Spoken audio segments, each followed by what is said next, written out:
L'Ajuntament de Terrassa i el Col·legi de Veterinaris de Barcelona han signat un conveni que té com a objectiu fomentar l'esterilització dels animals domèstics. Aquesta signatura reforça la col·laboració entre les dues entitats.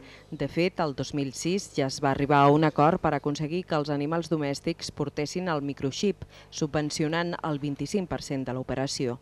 La majoria dels animals abandonats que arriben al Centre d'Atenció d'Animals Domèstics de Terrassa són cadells de menys de 6 mesos. Per això, els experts creuen que neixen gats i gossos de forma no desitjada o poc controlada i això augmenta els abandonaments. Aquesta nova campanya és un pas més en la tinença responsable de mascotes. Per nosaltres és important, com sabeu, fomentar la tinença responsable dels animals, les campanyes de conscienciació, de sensibilització, d'evitar els abandonaments, però sobretot també és molt important que les persones que volen tenir animals de companyia a casa seva vegin que l'esterilització d'aquests animals, feta per professionals experts, pels veterinaris de la ciutat, és una molt bona opció.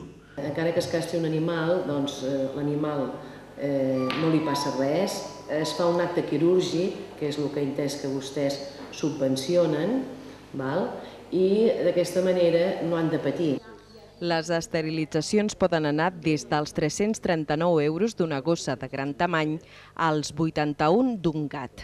Mitjançant aquest conveni, qualsevol persona resident a Terrassa que tingui censat el seu gat o gos gaudirà d'un descompte del 50% en la tarifa de la clínica veterinària. L'Ajuntament ha destinat una partida de 12.000 euros.